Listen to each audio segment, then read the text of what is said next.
ഈ തന്തയില്ലാത്തവൻ എന്താ ചോദിച്ചാൽ വീഡിയോ കോൾ ഓൺ ചെയ്തിട്ട് ഡ്രസ്സ് ഒരു ഊരിലങ്ങ്. യെസ്, ഇതിപ്പോൾ ആരെക്കുറിച്ചാണ് പറയണമെന്ന് നിങ്ങൾക്ക് ഏകദേശം മനസ്സിലായിട്ടുണ്ടാവുമെന്ന് വിശ്വസിക്കുന്നു. അതായത് നമ്മുടെ ജാസിനെ കുറിച്ചാണ്. അത് ഞാൻ ജാസിയുടെ ഇന്നലെ ഞാൻ വീഡിയോ ഇട്ടിട്ടുണ്ടായിരുന്നു. അത് ജാസിയുടെ ഫേക്ക് പ്രഗ്നൻസിയെക്കുറിച്ച്, ഫേക്ക് സർജറീസിനൊക്കെ കുറിച്ച്. ജാസിയുടെ ചാനൽ ഭയങ്കര മെനക്കേടെന്ന് വെച്ചാൽ ജാസി ഞാൻ പ്രഗ്നൻ്റാന്ന് പറഞ്ഞ വീഡിയോ എടുക്കുന്നു, ഞാൻ ഇന്ന ഓപ്പറേഷനാണ് ചെയ്ത്, ബോട്ടം സർജറിയാണ് ചെയ്തതെന്നൊക്കെ പറഞ്ഞ് ഭയങ്കര അല്ലറ പറഞ്ഞ് ഭയങ്കര റീൽസൊക്കെ ഇട്ട് വെറുപ്പിക്കുന്നുണ്ടായിരുന്നു നമ്മളെല്ലാവരും. അപ്പോൾ പുള്ളിക്കാരി ജാസി പറയുന്നുണ്ടായിരുന്നു, ഞാൻ എന്ത് സർജറി ചെയ്തതെന്ന് കാണിക്കാനായിട്ട് ഞാൻ 1 മില്യൺ അടിച്ച ഒരു ഇൻഫ്ലുവൻസറിനെ ഞാനിത് തുറന്ന് കാണിച്ചിട്ടുണ്ടായിരുന്നു. അത് വീഡിയോ കോളിൽ ഒരു ലേഡിയാണ്. ആ ലേഡി ഞാൻ തുറന്ന് കാണിച്ചത്. ആ ലേഡിയുടെ പ്രതികരണമാണ് എനിക്ക് കേൾക്കാൻ പോകുന്നത്. നിങ്ങൾ പറ്റുകയാണെങ്കിൽ ഇയർഫോൺ വെച്ച് കേട്ടോ, എന്ന് വെച്ചാൽ നല്ല തെറി വരാൻ പോകുന്നുണ്ട്. ബാക്കി കേൾക്കാം. ഞാൻ കാണിച്ചു കൊടുത്തു. അത് ആൺകുട്ടിയല്ലോ, ഒരു പെൺകുട്ടിക്ക് ഞാൻ കാണിച്ചു. ഒരു മില്യൻ അടിച്ച പെൺകുട്ടിക്ക് ഞാൻ കാണിച്ചു കൊടുത്തു. ആളെ പേര് എനിക്ക് പറയണ്ടല്ലേ? കാണിച്ചു കൊടുത്തു. എന്നിട്ടൊരു വിശ്വാസമില്ലാണ്ട് പോയിട്ട് വീട് ചെയ്ത് ഞാൻ എന്താ പറയാന്ന് ഞാൻ ആലോചിക്കുന്നത്. അത് ഒഴിവാക്കി വിട്. നീ അതായത് സംഭവം എനിക്കിത് കണ്ടപ്പോൾ എനിക്ക് ആദ്യം തോന്നിയത് നമ്മുടെ മീശ മാധവനിലെ മറ്റൊരു കണി കാണാൻ വെച്ചിട്ടുണ്ടെന്ന് പറഞ്ഞിട്ട് കാണിക്കത്തില്ലേ, ആ സീനാണ് എനിക്ക് ഓർമ്മ വന്നത്. ബാക്കിയും കൂടെ കാണാം. ഒഴിവാക്കി വിടാൻ നായിന്റെ മക്കളെ ആവശ്യത്തിന് കിട്ടിയല്ലോ. ഇനി ഇതേപോലത്തെ വീഡിയോസ് ചെയ്യുമ്പോൾ അതായത് എനിക്ക് സത്യം പറയട്ടെ, ഇവനെ പോലെയുള്ളവരാണ് ശരിക്കും പറഞ്ഞാൽ ട്രാൻസ്ജെൻഡർ കമ്മ്യൂണിറ്റിയിൽ, അതായത് ഈ LGBTQ കമ്മ്യൂണിറ്റി കുറച്ച് പേര് നല്ലവരായിട്ട് കുറച്ച് പേരൊക്കെ ഉണ്ട്. അവർക്കും കൂടെ പേരുദോഷം കേൾപ്പിക്കുന്ന ടൈപ്പ് ഒരു ഐറ്റമാണ് ഇവൻ. ബാക്കി കാണാം. കാണിച്ചു എന്ന് പറയുന്ന 1 മില്യൺ അത് എന്നെയാണ് ഉദ്ദേശിച്ചത്. ഈ നായി പരമാറി പരപ്പു ഇവൻ എന്നെ വീഡിയോ കോൾ ചെയ്തിട്ട് എന്നോട് പറഞ്ഞു, വീഡിയോ ഓണാക്കും മോളെ. ഈ ഞാൻ പറഞ്ഞതാണ് എന്ത്, ഞാൻ പുറത്താണുള്ളത്, വീഡിയോ കോൾ എന്തായാലും ഓൺ ചെയ്യാൻ പറ്റില്ല. ഈ തന്തയില്ലാത്തവൻ എന്താ ചോദിച്ചാൽ വീഡിയോ കോൾ ഓൺ ചെയ്തിട്ട് ഡ്രസ്സ് ഒരു ഊരിലങ്ങൂരി. അപ്പൊ തന്നെ ഞാൻ ഫോൺ മറച്ചു പിടിച്ചു. ഇതിൻ്റെ സംഭവം എന്താണെന്ന് വെച്ച് കഴിഞ്ഞാൽ, അതായത് ഹെൽനോസ് പാർട്ടയും ഹസ്ബൻഡും ഒക്കെ ആയിട്ട് പുറത്ത് പോയിരിക്കുകയായിരുന്നു. ആ സമയത്ത് ഈ നമ്മുടെ ജാസി കിടന്ന് വീഡിയോ കോൾ ചെയ്യുന്നുണ്ടായിരുന്നു. വീഡിയോ കോൾ ചെയ്യുന്ന സമയത്ത് ഇതേപോലത്തെ എമർജൻസി ആയിട്ടൊരു കാര്യം ചെയ്യുന്നുണ്ട്. ഇങ്ങനെ പുള്ളിക്കാരി വീഡിയോ കോൾ ചെയ്യാനുണ്ട്. പുള്ളിക്കാരി പുറത്തായിരുന്നു, ഫാമിലിയൊക്കെ ആയിട്ട് പുറത്തായിരുന്നു, ഫ്രണ്ട്സും ഫാമിലിയൊക്കെ ഉണ്ടായിരുന്നു. ആ സമയത്ത് വീഡിയോ കോൾ ഓപ്പൺ ചെയ്യാൻ പറ്റത്തില്ലെന്ന് പുള്ളിക്കാരി കുറേ വട്ടം പറയുന്നുണ്ടായിരുന്നു. എന്നിട്ട് ഫോഴ്സ്ഫുള്ളി പുള്ളിക്കാരി അങ്ങോട്ടാണ് വീഡിയോ കോൾ ചെയ്തിട്ടോ. അത് ശ്രദ്ധിക്കണം. അങ്ങോട്ട് വീഡിയോ കോൾ ചെയ്തിട്ട് വീഡിയോ കോൾ ഓണാക്കിയ പാടെ ഈ സാധനം പൊക്കി കാണിച്ചു. അതായത് മറ്റേ ഈ സാധനം ചെയ്ത എന്താ സംഭവം എന്ന് വെച്ചാൽ അങ്ങോട്ട് തുറന്ന് കാണിച്ചു. അതാണ് സംഭവിച്ചത്. അതിനുള്ള പ്രതികരണമാണ് ഈ കണ്ടുകൊണ്ടിരിക്കുന്നത്. ബാക്കി കാണാം. ഞാൻ കുറെ ആൾക്കാരുടെ ഇടയിലാണ് ഞാൻ നിൽക്കുന്നുള്ളത്. ഞാൻ വേഗം ഫോൺ താഴ്ത്തി പിടിച്ചു. ഞാൻ പറയട്ടെ, നിങ്ങളൊരു സ്ത്രീ ആവാൻ മെനക്കിടുന്ന ഒരാളാണെന്ന് നിങ്ങൾ പറഞ്ഞു. സ്ത്രീകളോടാണ് ഞാൻ പറയുന്നത്. ഞാനൊരു സ്ത്രീ തന്നെ ആവട്ടെ. നിങ്ങളോട് ഞാൻ പറഞ്ഞിട്ടില്ല ഞാൻ എന്റെ വീട്ടിൽ ഒറ്റ ഒരു റൂമിൽ ഇരിക്കുന്നതാണ്. അങ്ങനെയാണെങ്കിൽ പോലും നിങ്ങൾ എനിക്ക് കാണിച്ചു തരാൻ വേണ്ടി പാടില്ല. ശരിക്കും പറഞ്ഞാൽ ഈ ജാസി സ്ത്രീ ഇപ്പോൾ ഹെൽനോസ് പാട്ട് പറഞ്ഞ വളരെ അത് സ്ത്രീ ആവാൻ മെനക്കെടുന്നുണ്ട്, പക്ഷെ സ്ത്രീ അല്ല. ഒന്നാമത്തെ കാര്യം, ഇപ്പോൾ ഈ കാണിച്ച സാധനം ശരിക്കും പറഞ്ഞു കഴിഞ്ഞാൽ പുള്ളിക്കാരി പ്രോപ്പറായിട്ട് കൺവേർട്ട് ആയിട്ടില്ല. കൺവേർട്ട് ആവാത്ത ഒരാൾ ഇതേപോലെ കാണിക്കുക ശരിക്കും പറഞ്ഞാൽ ആണെടുത്ത് ഒരു ആൺചെറുക്കൻ ഒരു പെൺകുട്ടിയോട് കാണിക്കുന്ന സെയിം ഒഫൻസ് തന്നെയാണ് ഇപ്പോൾ കാണിച്ചിരിക്കുന്നത്. ബാക്കിയും കൂടെ കാണാം. വൃത്തികെട്ട നിർദ്ദിഷ്ട ജീവി ഇവരത് ഈ പറയുന്ന പോലെ വീഡിയോ കോൾ ഓണാക്ക് എന്ന് പറഞ്ഞിട്ട് ഈ പറയുന്ന സാധനം ഞാൻ വേഗം ഫോൺ ഇങ്ങനെ മറച്ചു പിടിച്ചു. കാരണം ഞാൻ ഒറ്റയ്ക്കല്ല ഉള്ളത്. ഒറ്റയ്ക്കാണെന്നുണ്ടെങ്കിൽ ഞാൻ ഫോൺ മറച്ചു പിടിച്ചേനെ. എനിക്ക് ഈ സിലിക്കോൺ കുത്തിപ്പിടിച്ചത് കാണേണ്ട ആവശ്യമൊന്നും എനിക്കില്ല. ഇത്രയും ഗതികെട്ട ഒരുത്തിനെ വേറെ ജീവിതത്തിൽ കാണാനില്ല. അതായത് ഒരു പെങ്കൊച്ചിൻ്റെ ഇത്രയും തെറി കേൾക്കാമെന്ന് പറഞ്ഞാൽ സമ്മതിക്കണം. അതായത് ഇവൻ അത് വരുത്തി വെച്ചതാണ്. അതായത് LGBTQ കമ്മ്യൂണിറ്റി തന്നെ ഇവനെതിരെയാണ്. അതായത് ഇവരുടെ കമ്മ്യൂണിറ്റിക്ക് തന്നെ കുറേ പേര് ഇവനെതിരെ സംസാരിക്കുന്നുണ്ട്. അതായത് ഇവനെ അങ്ങനെ കമ്മ്യൂണിറ്റി തന്നെ കൂട്ടാൻ പറ്റത്തില്ല. ശരിക്കും പറഞ്ഞു കഴിഞ്ഞാൽ നിങ്ങൾക്കൊരു കാര്യം അറിയും, അത് ജാസിയുടെ ശരിക്കും പറഞ്ഞു കഴിഞ്ഞാൽ ഫസ്റ്റ് മാരേജ് ശരിക്കും കഴിഞ്ഞതാണ്. ഒരു മാരേജ് കഴിഞ്ഞ ശരിക്കും ഇവനൊരു പെങ്കൊച്ചിനെ കല്യാണം കഴിച്ചിട്ടുണ്ടായിരുന്നു. ആ സമയത്ത് ഇവൻ ആക്ച്വലി ആണിനെ പോലെയായിരുന്നു നടന്നുകൊണ്ടിരുന്നത്. പിന്നെ കുറച്ച് നാൾ കഴിഞ്ഞപ്പോഴത്തേക്കും അത് മാറി, ഡിവോഴ്സ്ഡായി. അപ്പോൾ ശരിക്കും പറഞ്ഞാൽ ആ പെങ്കൊച്ചിൻ്റെ ജീവിതം മനഃപൂർവ്വം ഇവൻ അറിഞ്ഞുകൊണ്ട് ഇതേപോലത്തെ ഇവനൊരു ഹോർമോണിൽ വ്യത്യാസം ഉണ്ടെന്ന് അറിഞ്ഞുകൊണ്ട് ഇവൻ മനഃപൂർവ്വം ആ പെണ്ണിനൊരു പണി കൊടുത്തതല്ലേ. അതായത് ഇവൻ്റെ കാര്യം മാത്രം, അതായത് ഇവൻ്റെ കാര്യം ഇവന് പബ്ലിസിറ്റി കിട്ടുന്നത് എങ്ങനെയാണെന്ന് ചെയ്യുന്നത് മാത്രം ആലോചിച്ചുകൊണ്ടിരിക്കുക. അതായത് ആ പെങ്കൊച്ചിൻ്റെ ഇവനൊരു കല്യാണം കഴിച്ചാണ് അവൻ ആ പെങ്കൊച്ചിൻ്റെ ജീവിതം തകർത്തു. ബാക്കിയും കൂടെ കാണാം. ഓക്കെ, അത് കഴിഞ്ഞിട്ട് നിങ്ങളൊരു സ്ത്രീ ആവാൻ നിൽക്കുന്ന ഒരാളാണെന്നുണ്ടെങ്കിൽ നിങ്ങൾ എന്ത് അടിസ്ഥാനത്തിലാണ് നിങ്ങളുടെ മാറിടങ്ങൾ വേറൊരാൾക്ക് കാണിച്ചു കൊടുക്കുന്നത്? വൃത്തികെട്ട ജീവി. ഇത് പറഞ്ഞൊരു പോയിന്റാണ്. അതായത് ജാസി ഒരു ഓപ്പറേഷൻ ചെയ്തെന്ന് പറഞ്ഞു, അത് റിനേ പോയി ഒരു ഓപ്പറേഷൻ ചെയ്തു. എന്ത് ഓപ്പറേഷൻ, എവിടെ വേണമെങ്കിലും, ഏത് ഹോസ്പിറ്റലിൽ വേണമെങ്കിലും, അത് ഇവർ ചെയ്ത ഒരു ഓപ്പറേഷൻ. ഇവരെന്തിനാണ് ഇത് ചെയ്യുന്നത്? അതായത് നിങ്ങൾ ചെയ്ത് സിമ്പിളായിട്ട് പറയാം, നിങ്ങൾ ചെയ്ത് സിമ്പിൾ ഒരു പ്രൂഫ് എന്ന് പറയുന്നത്, നമ്മൾ എല്ലാ ആശുപത്രിയിലും എന്ത് ഓപ്പറേഷനാണ് ചെയ്തതെന്ന ബില്ലും കാര്യങ്ങളും കാണിക്കും. ആ ബില്ല് വേണമെങ്കിൽ ഹോസ്പിറ്റലിൽ ചെയ്ത ഡീറ്റെയിൽസോ അല്ലെങ്കിൽ ഡിസ്ചാർജ് സമ്മറിയോ അങ്ങനെ ഡോക്ടർ എന്തായാലും ഈ ഓപ്പറേഷൻ ചെയ്യുന്നതിന് മുമ്പ് ഡോക്ടറിൻ്റെ കുറേ കാര്യങ്ങളൊക്കെ ഉണ്ട്. ആ സാധനം കിട്ടാൽ പോലെ, പേരെന്തായാലും ജാസി തന്നെ ആയിരിക്കുമല്ലോ, ആ സാധനം കിട്ടാൽ പോയി. ഇതേപോലെ ഒരു പെങ്കൊച്ചിനെ വിളിച്ച് ഇതേപോലത്തെ സാധനം കാണിക്കുന്നത് ശരിയാണെന്ന് തോന്നുന്നുണ്ട്. ശരിയായ പ്രവൃത്തിയാണോ? ബാക്കിയും കൂടെ കാണാം.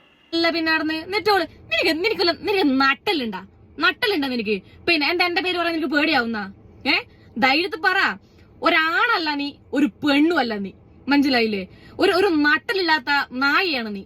യെസ്, ഒരു ആണുമല്ല ഒരു പെണ്ണുമല്ല, ഇതിനെ നടുക്കുള്ള ഒരു സാധനമാണ്. ട്രാൻസ്ജെൻഡർ ആണെന്ന് വെച്ചാൽ ട്രാൻസ്ജെൻഡറും അല്ല. ഇത് എന്ത് സാധനമാണെന്ന് വെച്ചാൽ ഈ പുള്ളിക്കാരൻ മാത്രം, അതായത് പുള്ളിക്കാരൻ തന്നെ കോമാളിയാവുക. അതായത് ഇവരുടെ കമ്മ്യൂണിറ്റിക്കെതിരെ ഭയങ്കരമായിട്ട് ഇവരുടെ കമ്മ്യൂണിറ്റിയെ അങ്ങോട്ട് ഇതേപോലത്തെ ഒരു ഒന്നോ രണ്ടോ മൂന്നോ പേര് മതി, ഇതേപോലത്തെ 1-2-3 പേര് മതി. ആ ട്രാൻസ്ജെൻഡർ കമ്മ്യൂണിറ്റിക്ക് അങ്ങ് അപമാനമാക്കി വിട്ടോളൂ. മനസ്സിലായില്ലേ? എന്താ എന്റെ പേര് പറയാൻ പേടിയാവുന്നുണ്ടോ? അപ്പൊ പിന്നെ കുറെ ആൾക്കാർ വന്ന് പറഞ്ഞിട്ടുണ്ട്, എനിക്കറിയില്ല, ഞാനത് കണ്ടിട്ടുമില്ല. ആ ഒരു സാധനം കൊണ്ട് ഇവരന്ന് പറഞ്ഞുകൊണ്ട് മാത്രമാണ് ഞാൻ വന്നിരുന്ന് പറഞ്ഞത് എന്താണ്, ബ്രസ്റ്റ് സർജറിയാണ് കഴിഞ്ഞിട്ടുള്ളത്. കാരണം ഇവർ വളരെ കൃത്യമായിട്ട് അതിൽ പറയുന്നുണ്ട് എന്റെ ബ്രസ്റ്റ് സർജറിയാണ് കഴിഞ്ഞെന്നുള്ളത്. ഞാൻ എല്ലാം റെക്കോർഡ് ചെയ്തിട്ടുണ്ട്, എൻറ്റയർ സാധനങ്ങൾ ഞാൻ റെക്കോർഡ് ചെയ്തിട്ടുണ്ട്. വീഡിയോ റെക്കോർഡല്ല, പിന്നെ അല്ലാണ്ട് ഓഡിയോ കാര്യങ്ങൾ ഞാൻ റെക്കോർഡ് ചെയ്തിട്ടുണ്ട്. പിന്നെ അതില് ആ ഓഡിയോ റെക്കോർഡില് ഇപ്പം നിലവിലുള്ള ട്രാൻസ്ജെൻഡേഴ്സിനോടാണ് ഞാൻ പറയുന്നത്, നിങ്ങള് ഈ പറയുന്ന ജാസിയുമായിട്ട് കമ്പനിയുള്ള നിങ്ങള് എന്തെങ്കിലുമൊക്കെ രഹസ്യങ്ങൾ പറഞ്ഞിട്ടുണ്ടെന്നുണ്ടെങ്കിൽ പല ആൾക്കാരുടെയും രഹസ്യങ്ങൾ ആ വോയിസ് നോട്ടിലുണ്ട്. എല്ലാം എന്റെ ഇതിൻ്റെ അകത്ത് ഞാൻ നേരത്തെ പറഞ്ഞു, ജാസി ക്ലെയിം ചെയ്യുന്നത് ബോട്ടം സർജറി. ഞാൻ എൻ്റെ നേരത്തെ വീഡിയോയിലും പറഞ്ഞിട്ടുണ്ടായിരുന്നു, അത് റിനയിൽ ബോട്ടം സർജറി ഇല്ല. അതിനുള്ള വ്യക്തമായ പ്രൂഫും ഞാൻ എൻ്റെ കഴിഞ്ഞ വീഡിയോയിൽ ഞാൻ കാണിക്കുന്നുണ്ടായിരുന്നു. അത് ജാസി അങ്ങ് ക്ലെയിം ചെയ്യുക. അത് ജാസി വേണ്ടാത്ത വഴി കൂടെ പോണ വള്ളി പിടിച്ചു വരുത്തി ഓരോരോ കാര്യങ്ങൾ ചെയ്യുന്നത്. അതായത് പുള്ളിക്കാരിക്ക് റീച്ച് കിട്ടാൻ വേണ്ടിയിട്ടാണ് ഇതേപോലത്തെ സാധനങ്ങൾ ചെയ്ത് കഴിഞ്ഞാൽ റീച്ച് കിട്ടുള്ളൂ. ഇനി കുറേ നാൾ ചർച്ച വിഷയം പുള്ളിക്കാരി ആയിരിക്കുമല്ലോ, അതിന് വേണ്ടിയിട്ട് തന്നെയാണ് ഈ പരിപാടിയൊക്കെ ചെയ്തു കൂട്ടുന്നത്. ഇനി ഇതുപോലെയുള്ള നാടകങ്ങൾ വല്ലതും കൊണ്ട് ഈ ജാസി വന്നു കഴിഞ്ഞിട്ടുണ്ട് എന്നുണ്ടെങ്കിൽ ആ സാധനം ഞാൻ പുറത്തുവിടും, ഉറപ്പാണ്. അപ്പൊ ഒരുപാട് ട്രാൻസ്ജെൻഡേഴ്സിനെ അത് ബാധിക്കും. അതെന്റെ വിഷയമല്ല. നിങ്ങളെ കമ്മ്യൂണിറ്റിയിൽ ഈ നാറി ഉണ്ടോന്ന് എനിക്കറിയില്ല.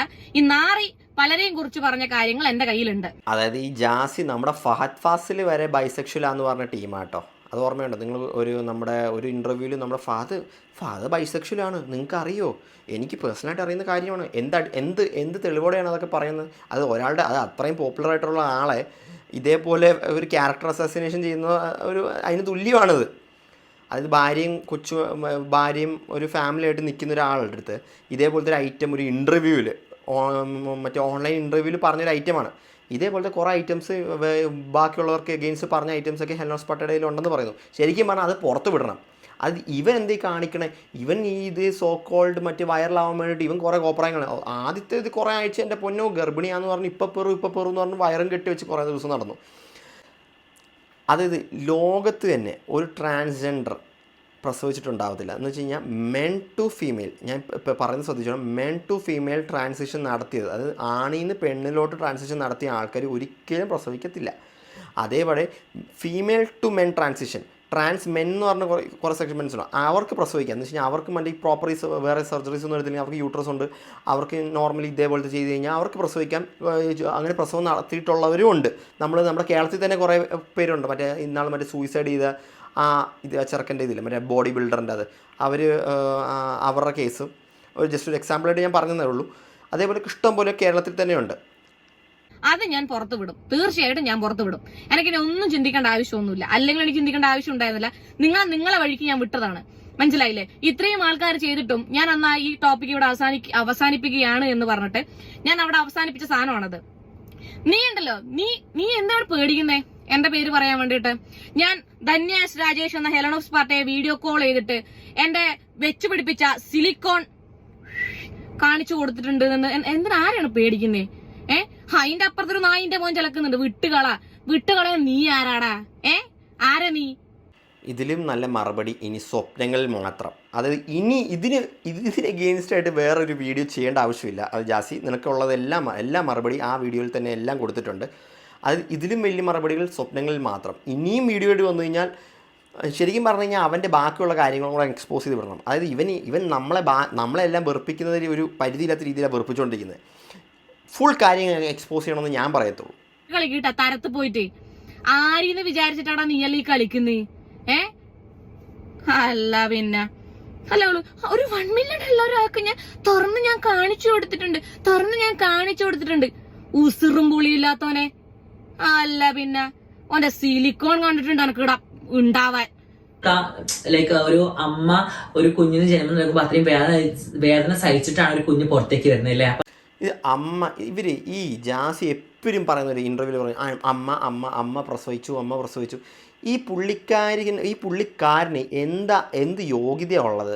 ഇയാൾ പ്രോപ്പറായിട്ട് കൺവേർട്ട് ആയിട്ടില്ല. ഇയാൾ പ്രോപ്പർ ഒരു ട്രാൻസ്ജെൻഡർ ആണോ? അല്ല. പേരിന് ഞാൻ ട്രാൻസ്ജെൻഡറാണ്, ഞാൻ ശരിക്കും ഒരു സ്ത്രീയാന്ന് പറഞ്ഞ് നടക്കും. എന്നിട്ട് ഓരോ തോന്നിവാസങ്ങൾ കാണിച്ചിട്ട് പിന്നെ എല്ലാം കൂടെ ഈ LGBT കൂടെ കമ്മ്യൂണിറ്റിയിലോട്ട് ഇടും. എന്നിട്ട് ആ കമ്മ്യൂണിറ്റിക്ക് പേര് ദോഷമാണ് ഇവൻ. അതേ ഒരു അത്രത്തോളം പെയിൻ അല്ലേ ഉദ്ദേശിച്ചത്, പക്ഷെ അതേ ഒരു സിറ്റുവേഷനിലൂടെ ഞാൻ ഇപ്പൊ കടന്നു പോകുന്നത്. കാരണം നമ്മളെ ശരീരത്ത് കുറേ വലിയ മുറികൾ ഉണ്ടെങ്കിലും അല്ലെങ്കിൽ ഒരുപാട് നമ്മൾ വേദന സഹിച്ചിട്ടുണ്ടെങ്കിലും നമുക്ക് ആഫ്റ്റർ ഓൾ നമ്മൾ കാണുമ്പോൾ വേറൊരു ട്രാൻസ് പെൺകുട്ടി ഉണ്ടായിരുന്നു, കണ്ണാടി ഇതുവരെ നോക്കാൻ പാടുള്ളൂ, താഴത്തേക്ക് നോക്കാൻ പാടില്ല എന്ന്. എന്റെ വീട്ടിലെ കണ്ണാടി വലിയ കണ്ണാടിയാണ്, ഫുള്ളായിട്ട് കാണും. പക്ഷെ എന്നാലും കുഴപ്പമില്ല, ഞാൻ ഇതുവരെ നോക്കുമ്പോൾ എനിക്ക് ഭയങ്കര സാറ്റിസ്ഫാക്ഷൻ കിട്ടുന്നത്, ഒരു സന്തോഷം കിട്ടുന്നുണ്ട്.